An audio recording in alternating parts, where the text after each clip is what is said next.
Jodi Arias's case is one of the most infamous criminal trials of the 21st century, capturing the attention of the nation through its shocking violence, complicated personal relationships, and the media circus that surrounded it. The story begins in 2008 when Travis Alexander, a young man from Riverside, California, was found dead in his bathroom, a victim of a brutal and meticulously executed murder.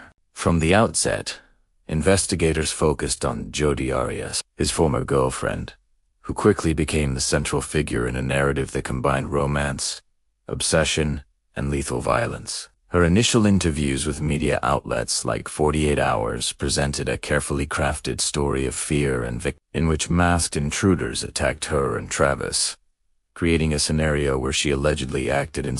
These interviews, spanning several hours, were later used as evidence in her death penalty trial, marking a historic moment in television journalism, intersecting with the judicial system. In those early interviews, Arias described an atmosphere of secret intimacy, occasional passion, and drama, depicting events with a level of detail that seemed to humanize her while also creating a sense of suspense. She recounted a struggle with an intruder who allegedly aimed a gun at her, an event that escalated into chaos and desperate escape, creating a narrative of fear and immediate threat that was compelling but ultimately false. These stories were delivered with a calm, almost calculating demeanor, a key feature that would later shape perceptions of her in the courtroom, and set the tone for a trial in which her credibility would be the central battleground. The trial itself unfolded over several years, with Arias repeatedly changing her story. Initially, she portrayed the murder as the result of a confrontation with Travis that escalated out of control, citing his supposed abuse as the trigger. She painted a picture of a man whose verbal and physical aggression had reached a point where she felt her life was in danger, asserting that she acted out of fear. Yet, eyewitness accounts and testimony from Travis's friends directly contradicted her claims, noting no pattern of abuse and challenging the authenticity of her narrative. The prosecution highlighted the extreme overkill in the murder, pointing out that Travis had been stabbed more than 24 times and had suffered a slashed throat, an indication of rage rather than self-defense. Forensic experts, including crime scene investigators and medical examiners, meticulously cataloged the wounds and the blood evidence, providing a chilling testament to the brutality of the act. The presence of her own fingerprints on key objects and the staging of the crime scene further contradicted her self-defense narrative, revealing deliberate attempts to manipulate evidence. The technical aspect of the prosecution's case relied heavily on these physical indicators, using photographs and blood spatter analysis to reconstruct the violent sequence of events and demonstrate the implausibility of Arias's claims. Jodi Arias's behavior before, during, and after the murder became a focal point for both media coverage and courtroom analysis. Her interactions with journalists and participation in interviews revealed a level of calculated performance as she sought to control the narrative and maintain a public persona. Analysts described her as a chameleon, able to adapt her demeanor to fit the environment, whether expressing fear, remorse, or indignation. This adaptability was both a strength and a weakness. It allowed her to project innocence, but also contributed to perceptions of manipulation and deceit. Expert testimony during the trial explored her psychological state, with assessments for post-traumatic stress disorder, memory loss, and personality disorders presented to explain inconsistencies in her accounts. Psychologists suggested that her behavior reflected intense emotional instability, including potential borderline personality traits, obsessive attachment, and rage, which contributed to her actions and subsequent fabrications. Despite these analyses, the prosecution maintained that many of her claims of trauma and abuse were inconsistent with the evidence, and that her so-called amnesia did not align with the deliberate behaviors she exhibited to cover her tracks.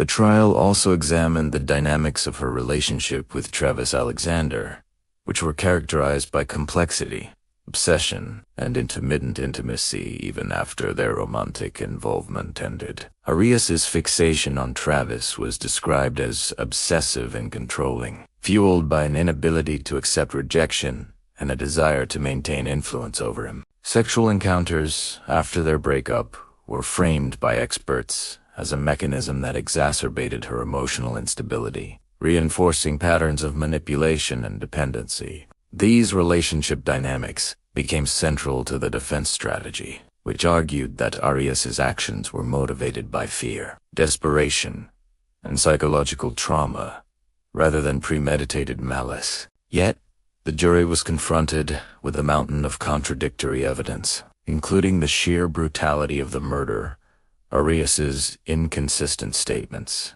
and their attempts to frame alternative scenarios involving intruders. The interplay between her narratives and the physical evidence created a tense courtroom environment, highlighting the challenges of discerning motive and intent in cases where psychological and behavioral factors intersect with violent crime. A notable feature of this trial was the jury's active participation, including the ability to ask questions directly, a process uncommon in most jurisdictions. The jurors probed inconsistencies in Arias's testimony, questioned the credibility of her abuse claims, and sought clarification on her mental state. These questions reflected a critical engagement with the evidence and testimony, underscoring the complexity of weighing subjective psychological claims against objective forensic data. The defense, meanwhile, relied heavily on expert witnesses and Arias's own testimony to construct a narrative of victimization, attempting to shift the perception of culpability from a deliberate act of violence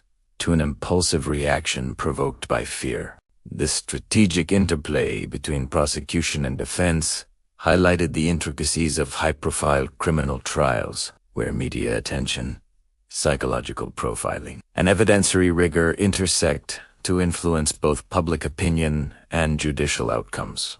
Throughout the proceedings, the media spotlight remained intense, capturing every dramatic moment, from Arias's interactions with her family to her participation in jailhouse events and publicized interviews. Her ability to attract attention and maintain visibility added another layer to the case, amplifying public fascination and scrutiny. Analysts noted that her media savvy could sway perceptions, creating a dichotomy between the persona she projected and the evidence presented in court. The trial became a study in contrasts, examining the dissonance between narrative control and objective truth, and highlighting the challenges jurors faced in navigating these competing influences. This intersection of psychology, media, influence, and legal strategy contributed to the case's enduring notoriety, positioning it as a cautionary tale about manipulation, obsession, and the consequences of violent behavior. Ultimately,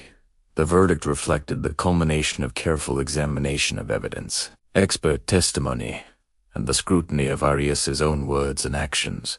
She was found guilty of first-degree murder, with the jury considering the death penalty as a possible outcome due to the particularly cruel nature of the crime. The prosecution's emphasis on the excessive violence, calculated deception, and lack of corroboration for Arias's abuse claims solidified the case against her, while the defense's narrative of psychological trauma and self-defense failed to convince the jury. The sentencing phase introduced additional deliberation, balancing considerations of punishment, deterrence, and the egregiousness of the act, with the potential for life imprisonment or death as the final judgment. Throughout the process, the impact on both the victim's family and Arias's own relatives was profound, illustrating the far-reaching emotional and social consequences of violent crime. From a narrative perspective, Jodi Arias's case offers a complex study of character, motive, and manipulation. The combination of meticulous forensic investigation, detailed trial testimony, and media coverage created a multi-layered account that continues to captivate audiences. Her shifting stories, psychological evaluations, and courtroom demeanor provide insight into the ways individuals may navigate extreme circumstances while simultaneously attempting to control perception and outcome. The case demonstrates the interplay of human emotion, legal strategy, and evidentiary analysis, emphasizing the importance of critical thinking and careful scrutiny in assessing claims of self-defense, abuse, and mental impairment. By examining the technical elements of the murder, the psychological profile of the defendant, and the strategic dimensions of the trial, observers gain a comprehensive understanding of not only the specific events of June 4, 2008, but also the broader implications for criminal justice, media influence, and public perception. The trial highlighted both Arias' unique approach to narrative control and the legal system, his capacity to dissect and challenge personal accounts against empirical evidence. It also underscored the challenges inherent in cases involving psychological complexity, inconsistent testimony, and public fascination. The rigorous presentation of forensic evidence, expert analysis, and courtroom cross-examination demonstrated the multifaceted nature of modern criminal proceedings, where every detail from blood spatter patterns to the emotional content of witness testimony can influence outcome. Jodi Arias' story remains a compelling example of how obsession, deceit, and violence intersect, and how a legal system navigates the tension between individual narrative, public attention, and objective truth, ultimately shaping a verdict that reflects both evidence and societal judgment.